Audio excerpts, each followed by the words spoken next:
qui est véritablement important dans la vie.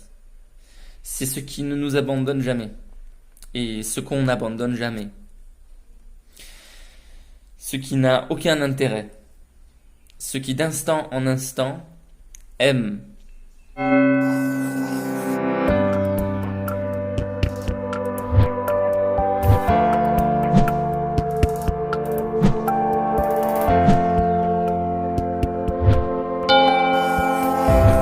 Parfois, il y a certaines choses qu'on voit et puis on se dit, mais est-ce que c'est vrai tellement ça paraît abusé.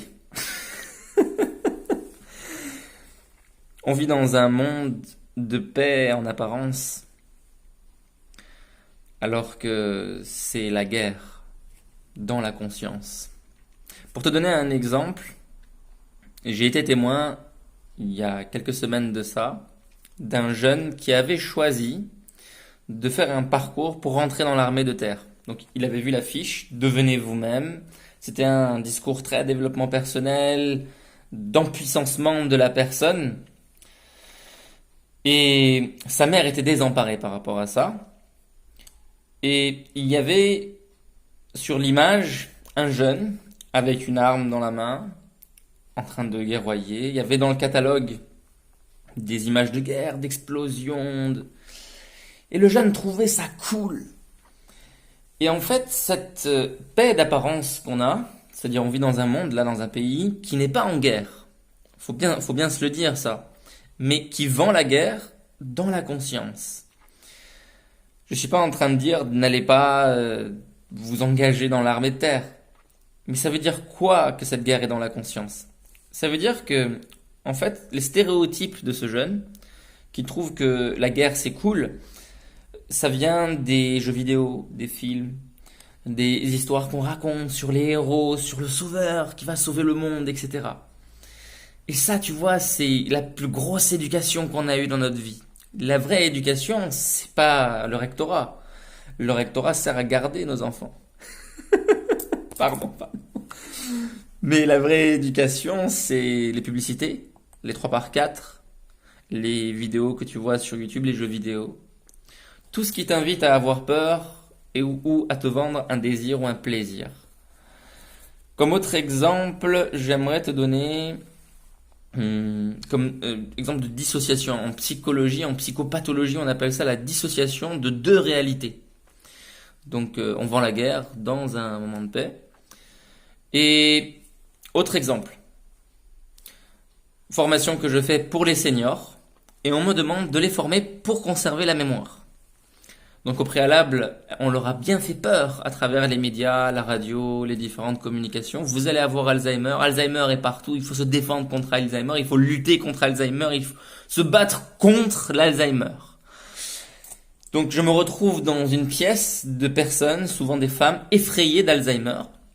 Et je dois leur donner des techniques pour conserver leur mémoire. Et ces techniques, c'est un dossier de 300 pages, 10 séances, 50 slides par séance, dont il y a des personnes qui savent même pas lire. Je dois leur passer ces slides et je dois leur dire Marignan 1515, est-ce que tu as retenu? Qu'est-ce qui s'est passé le 11 septembre? Est-ce que tu as retenu? Avec un champ lexical guerrier, petit bataillon de stratégie. Donc, on est d'apparence en paix alors que c'est la guerre dans la conscience. Et à un moment donné, j'ai refusé de faire ça. C'est-à-dire que j'ai posé le programme et j'ai dit à ces jeunes femmes réunionnaises, jeunes dans l'esprit, si vous aviez le choix entre nous, de vous à moi, de cœur à cœur, le choix entre soit vous rappeler et conserver tout ce que vous avez vécu dans votre sac là d'expérience de vie, ou alors le vider ce sac, qu'est-ce que vous choisiriez? Et tout le monde dit je veux vider ça vite. Je dis bah, très bien, on va commencer un processus de déconditionnement qui va faire que tu vas petit à petit te libérer. Et je suis passé d'ateliers où tout le monde était effrayé, il y avait une attente, à des ateliers où les gens s'exprimaient, ils racontaient leurs histoires de vie.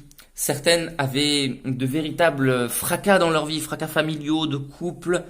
Certaines avaient vécu, vous savez, ces histoires-là avec les enfants de la Creuse à l'île de la Réunion. Tout ça, elles ont raconté, elles ont vidé le sac. Et à la fin, elles se sont senties bien. Et on a vu qu'on pouvait changer ce programme et qu'on pouvait entraîner notre mémoire en partageant des recettes de cuisine qu'on apprenait à retenir, les quantités, les ingrédients, les astuces qu'on a les uns les autres. Je suis même tombé sur une femme, alors c'est elle qui m'a appris, elle savait ni lire ni écrire, mais elle composait de la poésie. Tu crois ça? Comment elle faisait? Elle se le dictait dans la tête et elle l'apprenait par cœur. Et ça, c'est inouï. Il faut une capacité intellectuelle extraordinaire pour ça. Le répéter, utiliser toutes les techniques de mémorisation, elle le faisait déjà. Et moi, le jeune qui arrive de métropole, je devais venir lui donner ce programme qui date depuis plus de 15 ans et qui a été fait en métropole, qui n'est pas adapté à la Réunion, qui n'est pas fait en fonction de la culture et des besoins des gens. Et bien tout ça, je l'ai lâché. Et a émergé une action qui était bénéfique. Donc, voilà un autre exemple. Je vais donner encore un autre exemple. Et le plus énorme, ce sera pour la fin. Il y a quelques années de ça, j'ai rencontré un maraîcher qui s'appelle Jean-Luc Piozin. Et Jean-Luc, un jour, me donne une feuille qui raconte l'histoire de son père. Son père était l'un des commandants d'une faction des tirailleurs sénégalais. Il avait des faits d'armes, il avait une belle réussite. Et à la fin de tout ça, il a décidé de refuser les honneurs d'être diplomate, de toucher un salaire et d'acheter un lopin de terre et de cultiver là. C'est-à-dire qu'il n'a pas suivi les honneurs. D'accord? Parce il a été conscient qu'il y avait une dissociation, il y avait une guerre dans la conscience qu'il voulait arrêter. Et il a arrêté. Et tu vois, son fils qui m'a enseigné le maraîchage, côte à côte, eh ben, il m'a montré ce qui est véritablement important dans la vie. C'est ce qui ne nous abandonne jamais. Et ce qu'on n'abandonne jamais. Ce qui n'a aucun intérêt. Ce qui d'instant en instant aime. Sans collusion d'intérêt, sans jalousie, sans conflit d'intérêt. Et le dernier exemple, c'est une saga, la saga Vendémia. Et la saga Vendémia, ici, à l'île de la Réunion, il y a eu une grande information dans le quotidien, dans d'autres journaux aussi, mais surtout le quotidien, qui, semaine après semaine, a bien programmé des informations concernant ce rachat, en dénonçant tout d'abord la vie chère, et ensuite le monopole, et la peur de la famille Bernard Ayotte. Donc j'ai observé ça à distance, et puis j'ai remarqué qu'on était en train de répéter les mêmes histoires, et qu'il y avait quelque chose d'incohérent. Parce que même si nous avions ce que nous voulions, nous ne serions pas libres.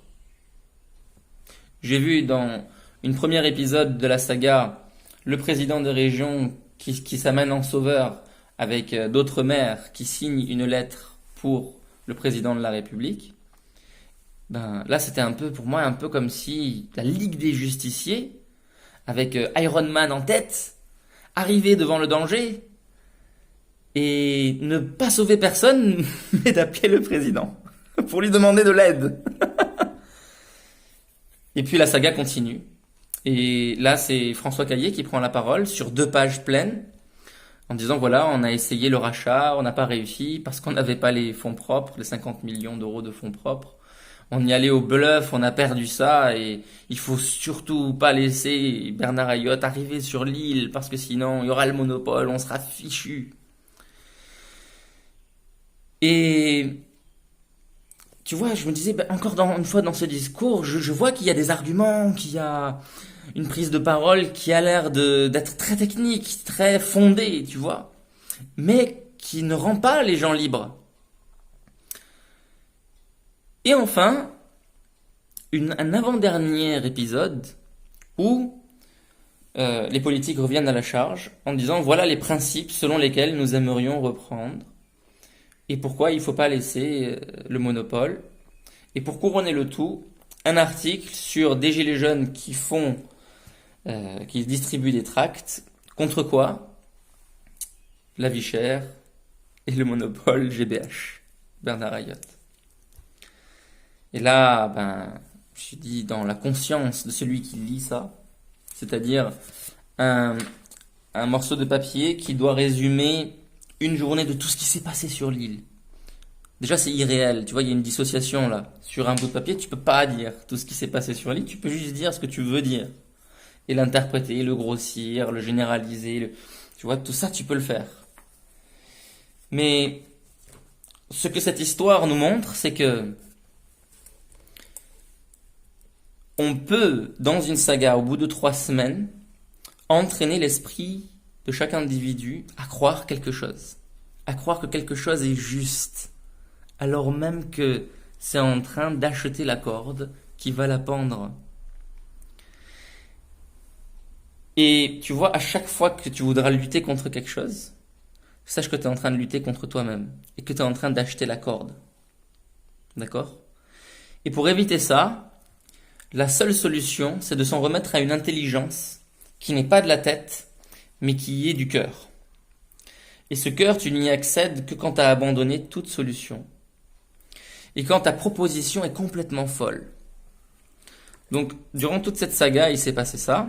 Donc, moi, j'imagine que à la fin, il y a quelqu'un du ministère qui va se déplacer à l'île de la Réunion, qui va faire un deal avec la région. Une partie va peut-être être payée par l'État ou la région, et puis on va rendre un millionnaire encore plus millionnaire, et l'élu qui aura fait ça, il gagnera en notoriété, il pourra gagner les élections. Parce que les gens se diront, oui, le peuple était avec eux, les gilets jaunes étaient avec eux, donc il faut être avec eux. À moins que chacun en ait pris conscience que tout ça, c'est un tissu qui n'a rien à voir avec la vérité. La proposition la plus folle, c'est celle que je vais vous proposer là. Aujourd'hui, nous avons vécu toute une partie de l'histoire de l'humanité à faire de l'entrepreneuriat individualiste. Il est temps aujourd'hui de faire de l'entrepreneuriat collectif de masse. C'est-à-dire qu'à 10 000, à 25 000 personnes, on rachète un de nos médias. À 100 000 personnes, nous rachetions nos centres commerciaux. Et là, tu seras assuré d'avoir les prix. Là, tu seras assuré d'avoir les salaires. Là, tu seras assuré d'être libre, d'être propriétaire de ton travail. Ce n'est pas un capitalisme libéral, ce n'est pas un capitalisme marxiste. C'est quelque chose qui est au-delà de la pensée. D'ailleurs, on ne sait même pas comment faire. Mais le premier gros défi de ça, c'est si 100 000 personnes veulent faire quelque chose, il faut qu'ils s'entendent ensemble, n'est-ce pas? Il faut qu'ils trouvent un terrain commun d'entente ensemble. Donc, il faut pouvoir accepter le pauvre comme le riche, celui qui a des diplômes comme celui qui ne l'a pas.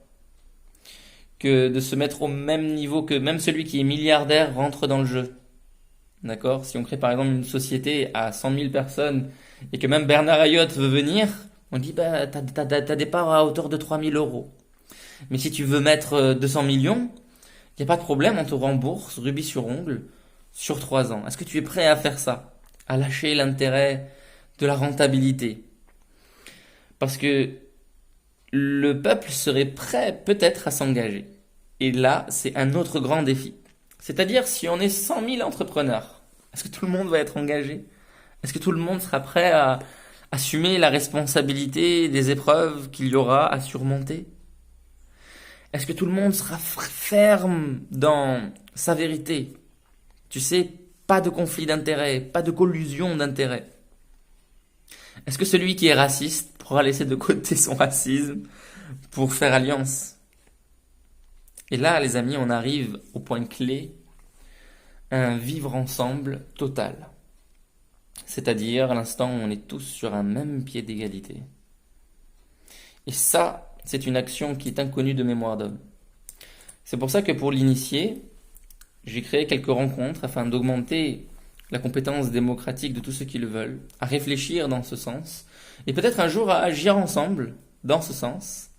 Et voilà, suivez les liens qui sont au-dessus ou en dessous, et venez participer, mais dites-vous que ce n'est pas pour casser quelque chose, détruire quelqu'un, juger ou critiquer. C'est pour voir en soi une action qui est déjà là, mais qu'on a étouffée. On l'a étouffée par nos plaintes et complaintes, on l'a étouffée par nos désirs, nos rêves et nos pulsions de prédation. On l'a étouffée par notre tristesse, notre indignation et notre résignation à vivre. Mais tu vois, si on laisse tout ça de côté, là, maintenant, je vous laisse voir ce que ça donne. L'art de persuader ou l'art de parler vrai sont deux dimensions de la prise de parole que je transmets. Dans le lien suivant, je vous ai préparé un test pour connaître votre profil d'orateur, ainsi que des contenus gratuits pour en savoir plus sur mon histoire et sur l'école de pensée que j'ai créée.